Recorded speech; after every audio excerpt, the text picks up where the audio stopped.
Hello mga idol, welcome back sa ating channel. Magandang Huwebes po sa inyong lahat. Sana po ay nasa mabuti kayong kalagayan. Ito na po ang panibago nating episode para kay Lu Sheng. Hindi makapaniwala ang dalawa sa kanilang narinig tungkol sa ikawalong pagsusulit ng seleksyong ito. Ayon sa misteryosong boses, ang landas patungo sa Divine Path ang magpapakita kung sino sa kanilang dalawa ang tunay na karapat-dapat na maging susunod na hari ng kanilang galaxy.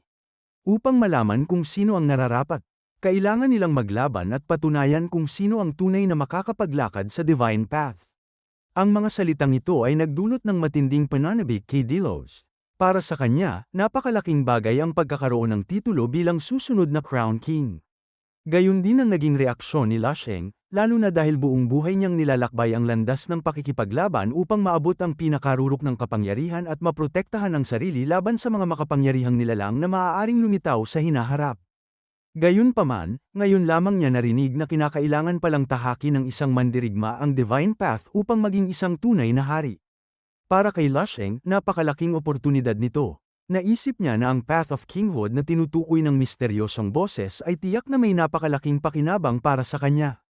Kung sakaling maabot niya ang antas na yun sa hinaharap, nangangahulugan lamang ito na makakakuha siya ng napakataas na benepisyo. Sa kasalukuyan, kailangan pa rin niya ng napakaraming resources upang maabot ang antas ng kapangyarihang nais niyang makamit. Muli namang nagsalita ang misteryosong boses at ipinahayag na hindi maaaring magkaroon ng dalawang hari sa iisang panahon. Sa huli, isang tao lamang ang maaaring makalakad sa Divine Path at maging tunay na hari ng kanilang galaxy. Pagkasabi nito, tuluyan ang nawala ang misteryosong tinig. Natahimik ang paligid, ngunit malinaw na sa kanilang dalawa kung ano ang kailangan nilang gawin. Kung sino man ang mananalo sa kanilang labanan ang siyang magkakaroon ng pagkakataong tahakin ng Divine Path. Matapos ang ilang sandali, napatawa si Delos.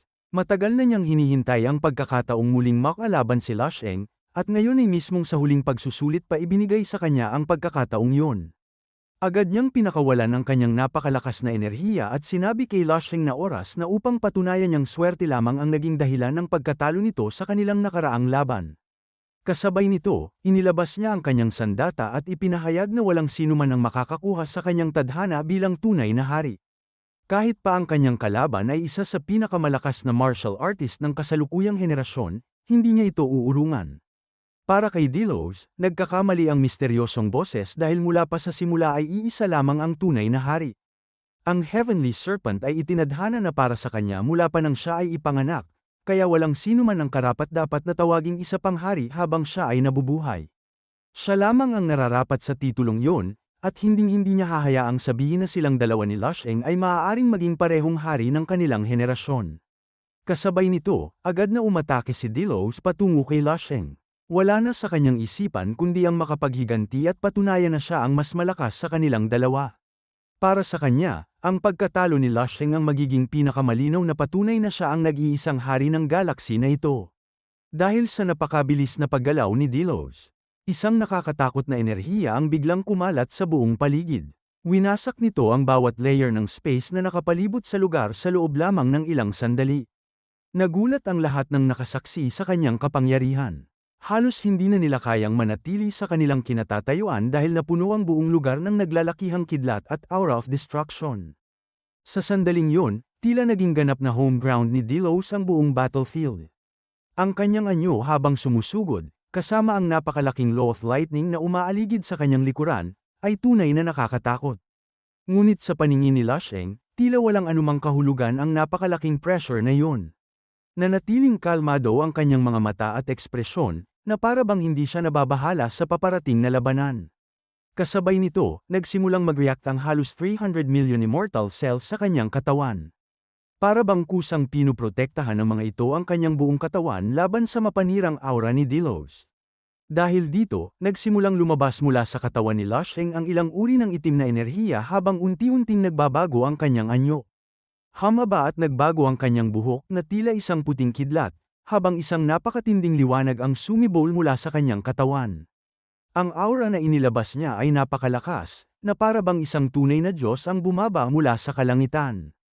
Ito ang panibagong transformation na nabuo ni Lasheng matapos ang kanyang mga karanasan sa iba't ibang stages ng pagsusulit. Kasabay ng pagbabagong ito, lumitaw ang isang purong puting korona sa kanyang noo. Ipinakita nito na tuluyan na niyang narating ang isang bagong antas at nakagawa ng isang law of body na may kakayahang ilabas ang tunay niyang kapangyarihan. Nagbago ang kanyang posture, aura, at ekspresyon, na para bang isa na siyang supreme existence, isang nilalang na nasa antas ng isang Diyos at kayang tingnan mula sa itaas ang buong galaxy. Ito ang anyo ni Lusheng sa kanyang martial god form. Sa pagkakataong yon, malamig niyang sinabi kay Delos na huwag itong magpatawa dahil hindi nito kailanman maaaring tawagin ang sarili bilang natatanging Diyos ng galaxy na ito. Tinanong niya kung hindi ba nito alam na ang titulo ng isang hari ay ibinibigay ng mga Diyos sa mga taong mas mahina kaysa sa kanila. Ibig sabihin, hindi siya kailangang sumunod sa titulo ng nag-iisang hari dahil siya mismo ay nasa posisyon ng isang Diyos na maaaring magbigay ng naturang titulo. Kasabay nito, muling nagpakawala ng kanilang pinakamalalakas na atake ang dalawa, kapwa determinado na patayin ang isa't isa at tapusin ang huling pagsusulit. Nang magsalpukan ang kanilang mga pag-atake, isang napakalakas na pagsabog ang biglang umalingaw sa buong paligid. Isang napakalaking impact ang kumalat sa battlefield habang nagbanggaan ang dalawang magkaibang kapangyarihan. At ang lakas nito ay nagdulot ng matinding pagyanig sa buong lugar. Maging sina Chi at ang iba pang nakasaksi ay hindi makapaniwala sa kanilang nakita. Napuno sila ng pag-aalala at pangamba dahil sa nakakatakot na epekto ng pagsalpok ng dalawang kapangyarihan. Hindi nila inaasahan ang ganoon kalakas na impact, at sa sobrang tindi ng liwanag na sumabog mula sa banggaan, napilitan silang ipikit ang kanilang mga mata. Muling naganap ang isang napakalakas na pagyanig nang magtama ang suntok ni Lusheng at ang sandata ni Delos. Sa kanilang sagupaan, malinaw na kapantay ang kanilang lakas, na tila nagpapatunay na talagang itinakda silang dalawa upang magharap sa isang labanan. Hindi nagpatalo si Delos. Agad niyang inalis ang kanyang sandata at ginamit ang kanyang sariling mga kamay upang makipagsuntukan kay Lusheng. Gayunpaman, mabilis itong naharang ni Lusheng nang walang anumang pag-aalinlangan. Nang makita ito ni Chi, hindi niya maiwasang mamangha sa kapangyarihan ng dalawang mandirigma.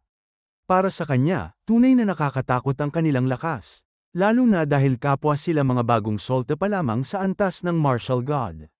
Kahit noong siya ay nagsisimula pa lamang sa landas na ito, hindi niya kailanman naabot ang ganitong antas ng kapangyarihan. Ayon sa kanyang obserbasyon, si Delos ay tila isang tyrant na kumokontrol sa kulog ng mortal na mundo, isang nilalang na nagtataglay ng nakakadismaya at napakalaking kapangyarihan para sa isang mandirigma.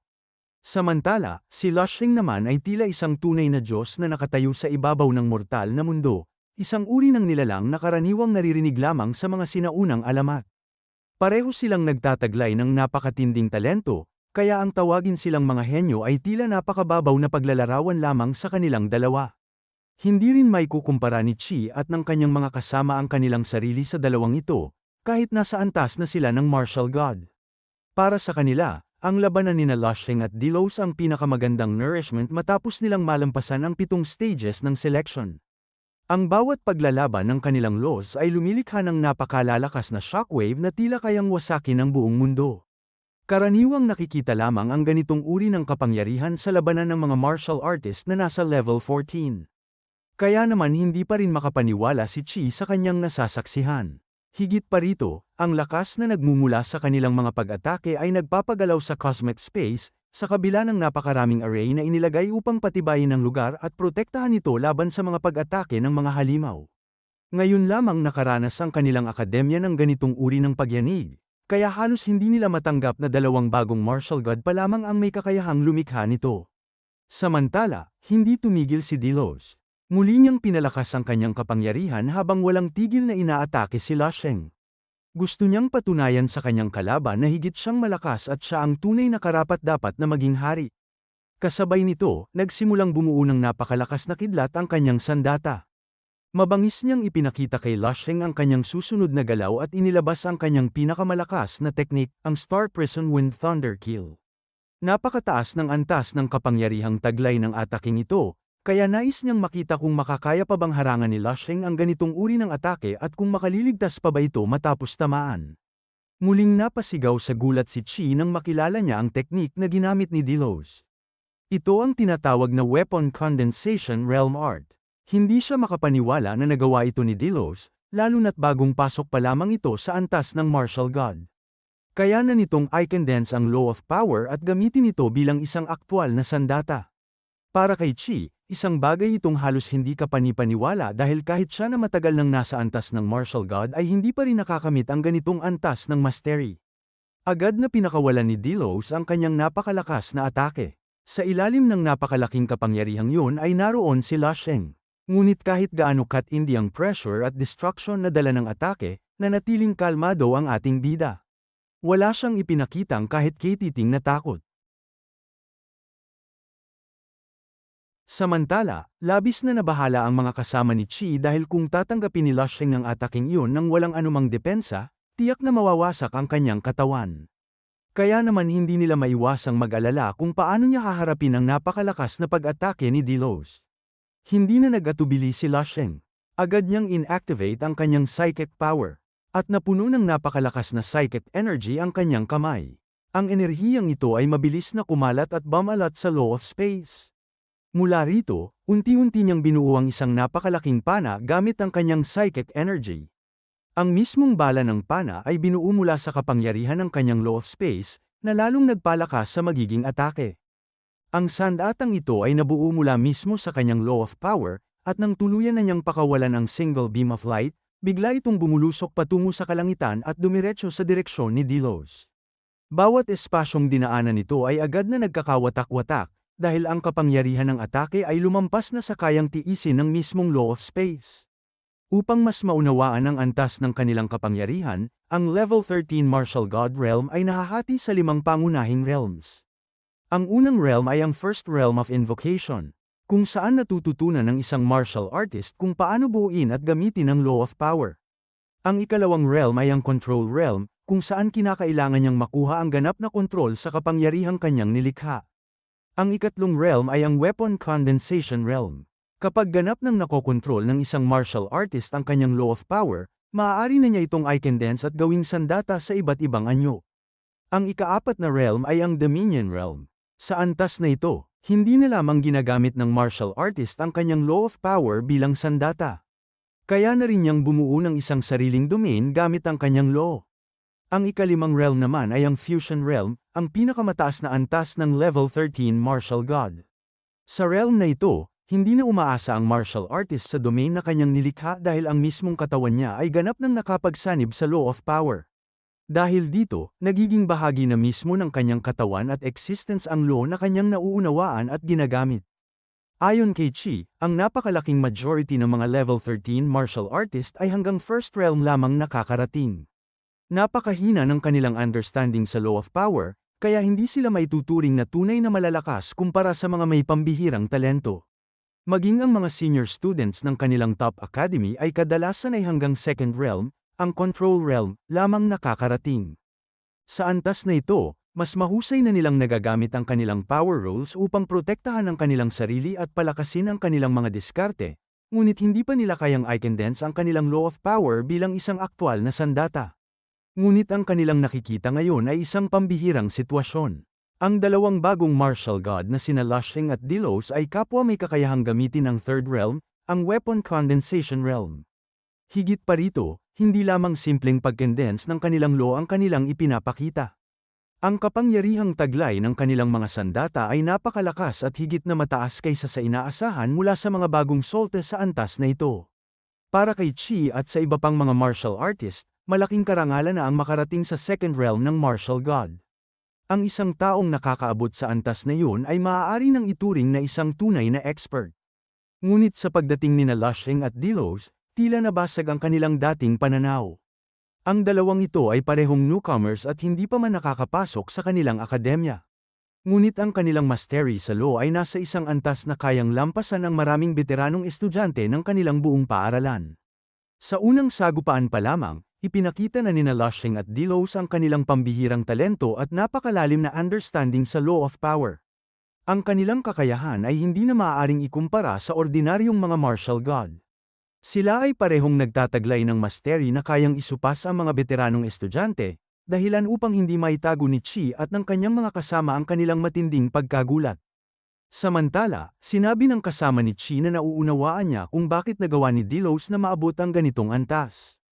Ang batang ito ay nagtataglay ng sovereign level bloodline, na nasa antas ng supreme bloodline, isang pambihirang talento na lumilitaw lamang isang beses kada 100 milyong taon sa kanilang galaxy. Dahil dito, masasabi nilang siya ang tunay na chosen one of destiny, isang nilalang na tila itinakda mismo ng tadhana upang maging isa sa pinakamakapangyarihang nilalang ng kanyang henerasyon.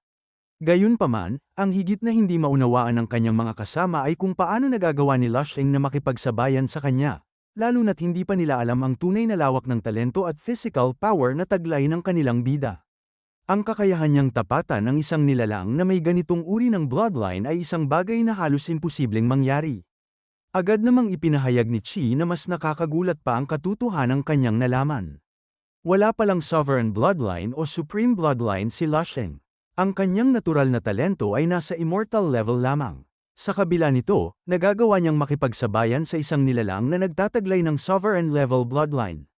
Para kay Chi, halos hindi kapanipaniwala ang ganitong sitwasyon dahil napakalaki ng agwat sa pagitan ng dalawang uri ng talento.